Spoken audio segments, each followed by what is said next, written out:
Darkness fell upon Medina tonight. People cried, for God had given His beloved messenger a choice. For so long he had struggled, now he'd won the hearts of the best believers, a generation so strong. That moment he drew back the curtain and he gazed upon those he loved the most, and he smiled, and he smiled. His face was shining like the moon. There was nothing more beautiful than the light he brought to this world. Looking back now over 23 years, his message changed the world. People living lost in the wilderness, darkness overall. He came to revive the dead hearts he awoke. He brought justice, peace, and love with amazing words from God that he spoke. He drew back the curtain and he gazed upon those he loved the most, and he smiled, and he smiled, for he knew that they'd come so far, did so much to get close to him and Allah.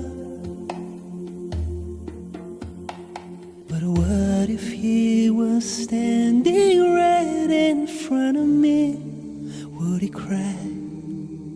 Would he take my hand, embrace me in his arms with tears in his eyes? Would he say to me, why do you abandon my way? Did you not love me enough? Would he turn and walk away? Messenger, a choice.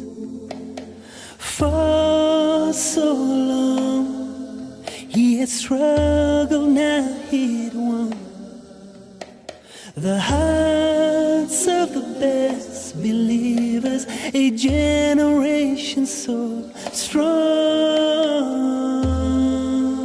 That moment he drew back the curtain and he gazed upon those he loved the most, and he smiled, and he smiled.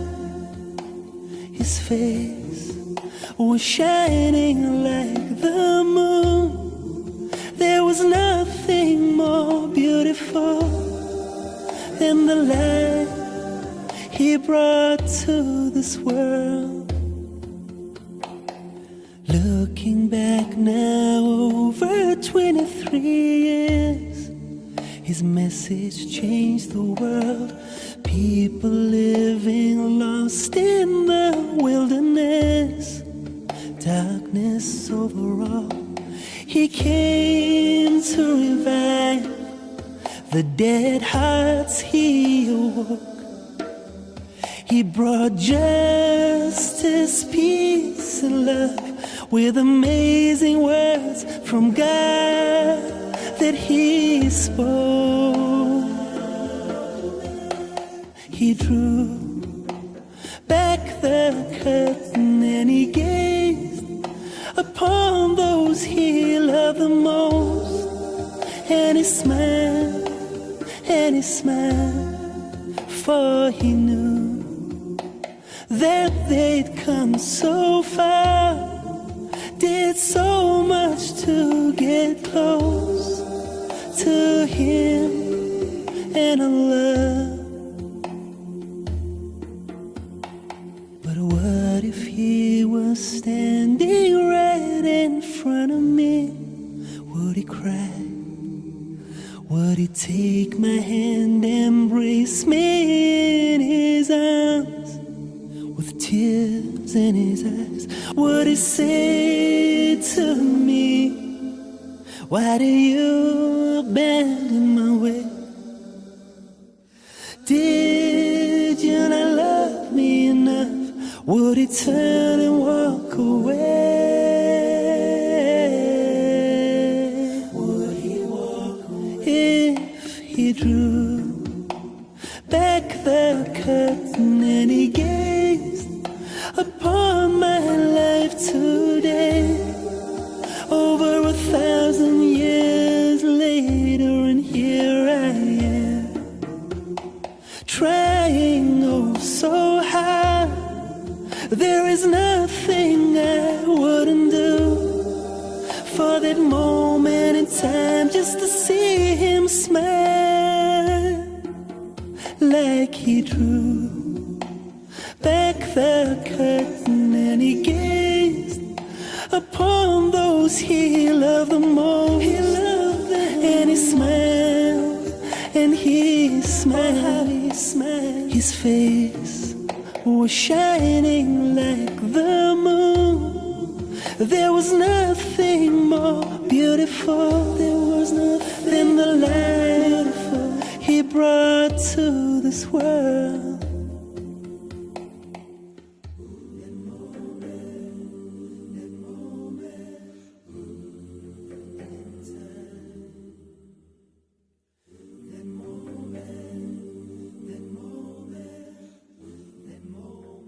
Assalamu alaikum wa rahmatullahi wa barakatuh.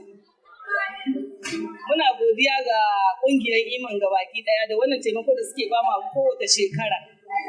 Da tallafin rashin lafiya da mu masu lalurar idanu da jiki, da hawan jini da komai da suke taimaka mana. Ubangijin Allah ya saka muku da alheri, Allah ya muku albarka, Allah ya ƙara arziki, Allah ya ƙara lafiya, da malaman likitoci da masu taimakawa da kuɗin magani da ake kawo mana, da masu taimaka da magunguna.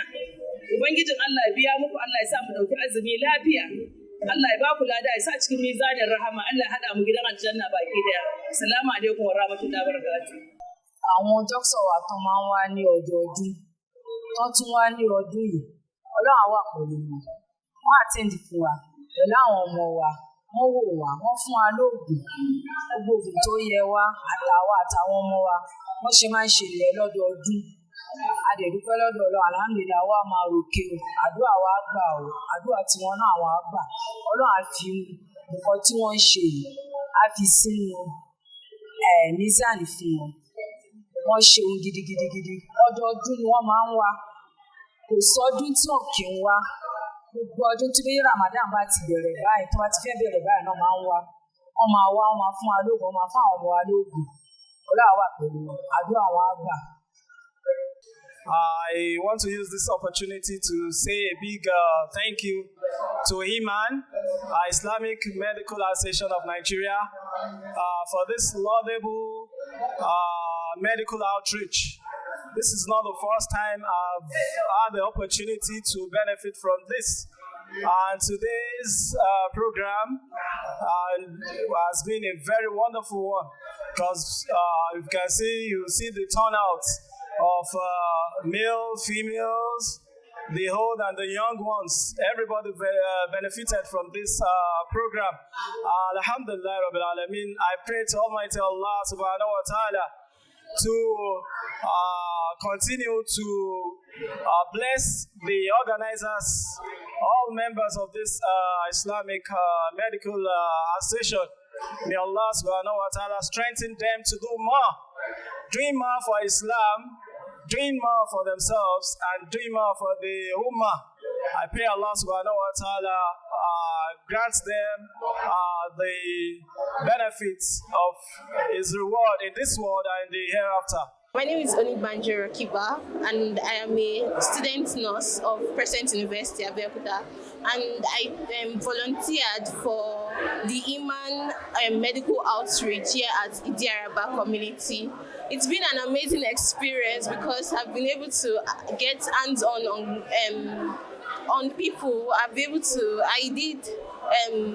I was at the blood pressure and RBS station, whereby I attended to about 30 patients, and it has been a mind-blowing experience. I've been able to learn more, and also Allah bless the organization, and I hope that we're able to see more of this program. My name is Abubakar Muhammad, the General Secretary of Muslim Community of Idiaraba. The Iman people have been contributing a lot to our community. They started this program since 2006. Since then, they have been coming here to give contribution to our community in terms of medication, surgery, eye surgery, and all other medications. We have really enjoyed it, and awareness too. Awareness in terms of the glaucoma and all other eye problems. We are really appreciating what they have been doing over the years. Alhamdulillah, and these people will also pray Almighty Allah to reward them abundantly, and also to give them Jannah to Firdaus, inshallah. It's a very good program, and we have been enjoying it. The community has been enjoying it over the years, inshallah. I'm Muhammad Nasser. I'm a member of the committee of this great association, Idiaraba Muslim Community. I just want to add to what Malam Abubakar has said, but I think I will digress a little to what he said. I'm going to talk about the moral point of view. I think since Iman has started coming to this our community for this exercise, what I notice is a lot of our people here in this area are afraid to go for medical checkup. But I think with this exercise, people are more aware of what going for checkup really is. And one of it is they bring this thing to our doorstep. So people get encouraged to go and find out what is really happening to them. I think from there, a lot of people started going to the hospitals, because when you come here, they will diagnose you with whatever sickness they find in you, and from there you take it up from there to go to the hospital. So I think a lot of people have really appreciated what this Iman is doing, and they are still appreciating it. And I think it's a welcome development. Thank you very much. My name is Fauzia Diton. I'm a teacher in this community. I've been part of those that have been coming here. So they have really done great job over some years. We really appreciate what they have been doing. At DB we have more of this, more association doing this. Our community will have been more better than this. But on the part of the Iman, we really appreciate what they have been doing. We pray that Almighty Allah subhanahu wa ta'ala should be with them, continue to provide for them, and also let them move the community greater than this. I am Dr. Arawi Abdul Fatai Adekule. I practice Obs-and-Gynae. I'm a member of Iman Lagos State. Today, I'm asked to talk about Ramadan and health. Allah subhanahu wa ta'ala that created us commanded us to fast. It's one of the pillars, one of the 5 pillars in Islam. For him to ask us to fast, that means there is no harm in fasting. The Prophet, when he was alive, used to fast on Monday, which was his birthday, and Thursdays. For me also to have done that, there is no harm in fasting. Spiritually, there's a lot of advantage in fasting. Fasting, because Allah is going to reward fasting. The fasting brings you closer to Allah, because one of your ibadat spiritually. Medically, there are a lot of advantages in fasting. I want to make an analogy. It's like in the factory where the machine works for about 11 months in a year. They rest for a month and come back. It's just like that. Your body system, your hormones, your enzymes, that when you eat, that it gets secreted, they too have to pipe down a bit. So during fasting, all those things happen. So that after fasting, you can come back and your body will renew itself. The system will renew itself. Secondly, your fasting checks your BMI. Your BMI essentially is your weight. Checks your weight. You know, there is a lot of disadvantages in you being overweight. It causes a lot of ill health. So when you fast regularly, when you fast the Ramadan, you fast your Thursdays and your Mondays and Fridays, it checks your appetite, it checks your BMI, it prevents you from having certain diseases that are very common in the middle age. Like, you'll be far from having DM, diabetes mellitus. You'll be far from developing arthritis, which is a problem of being, in most cases, not all cases, so a problem of being overweight. But when you're overweight, you'll be able to be active. But if you are the type that doesn't have much weight, you can control your BMI, you'll be active. And when you are active, it helps a lot. So it helps a lot of illnesses. It helps prevent a lot of illnesses like MI, myocardial infarction. You are active because you are not overweight. Even ordinary walking helps a lot. I'm not saying you should do that vigorous physical exercise. Just walking daily or every 3 days in a week, you walk. It helps you because it improves your cardiopulmonary functions. It helps in perfusion. There's a lot of perfusion of your kidney. So it helps in all the system of your body. Because sedentary life is very dangerous. And we should try to guard against it. There are no disadvantages in fasting. But Allah that loves us so much asks some people not to fast at certain time. Like if you are very aged and you know you cannot fast, Allah is not making it compulsory for you.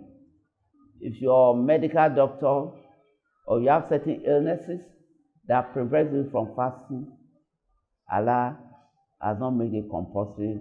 It's not a disadvantage, but because Allah loves us so much, He doesn't want to inconvenience us.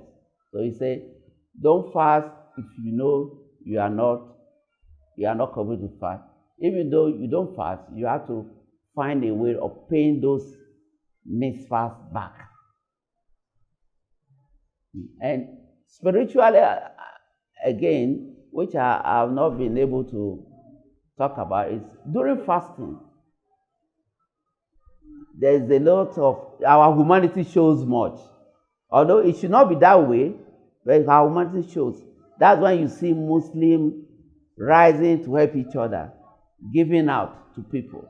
It should not be that way, but unfortunately, that's the way it is here. That's when we show our humanity much. We give out, we try to feed a lot of people because we want to get closer to Allah. So generally fasting, with all this kind of activity, spiritually we get a lot of benefit. So it helps us.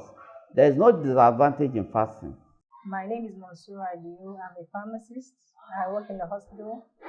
I'm a member of Islamic Medical Association of Nigeria. I'm supposed to talk about drug use in Ramadan. Ramadan has been prescribed to us by Allah, and basically what Ramadan is besides other things, is to abstain from eating of food and drink. And that in itself is a means of helping us to detoxify ourselves. That's to help purify our system and let the system itself rest. So while we're abstaining, most people think that because they are meant to stop eating, they're also meant to stop taking their drugs. That shouldn't be. Within the periods of after Maghrib till time for Fajr, we are allowed to eat and drink at that period of time. So we can reschedule the taking of our medications to that period of time. For patients that are on that have chronic ailments that are supposed to be on medications like hypertension, diabetes, and others, they can actually take their medications within this period of time. Your doctor can be consulted, and also your pharmacist, on how best to reschedule the taking of your medications. These medications can be taken, they are supposed to be once a day. You can either take them constantly, maybe just during your sahur period or after iftar, which will be basically every time after iftar, if you are supposed to stick with after iftar. For some patients that are already taking maybe multivitamins or hematinics, they can be taken at any period of time. Within that period of time, they are meant to be between iftar and sahur period of time. For ulcer patients too, you are supposed to take some medications, prophylactic medications, while they are preparing for Ramadan. These medications will actually help you to reduce the ulcer pains you have, or even alleviate the ulcer pains you are going to have. So these are prophylactic medications. Some have to take a series of medications just to help them through the month of Ramadan. You can also consult your pharmacist and your medical doctor to help you with that.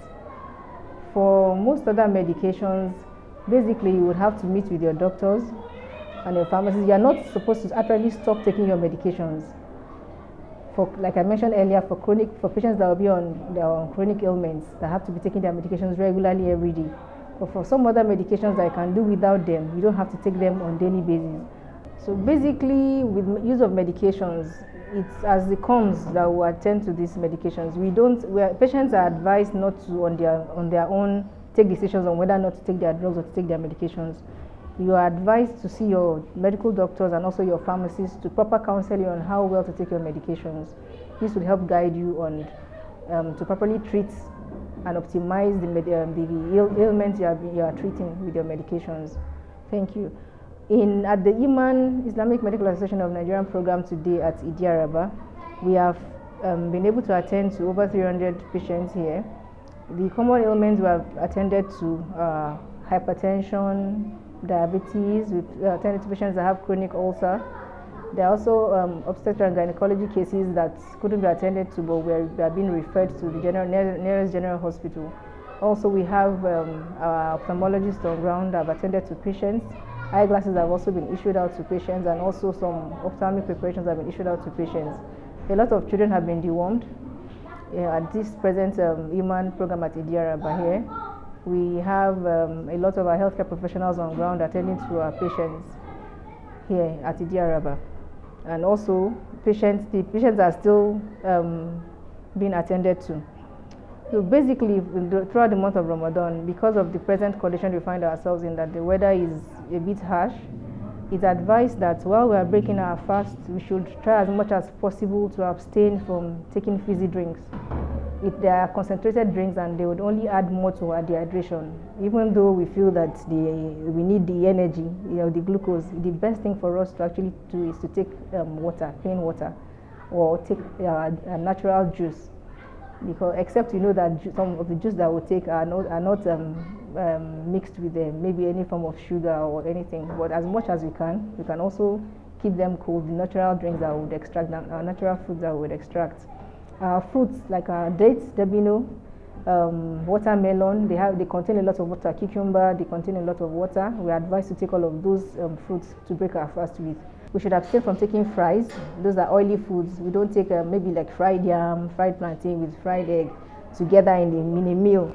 Let's try as much as possible to reduce the portion of the fries we take. This would also help with patients that have ulcer, so that it won't stimulate our ulcer pains. Our normal food that we take, maybe your rice, bread, with little beans.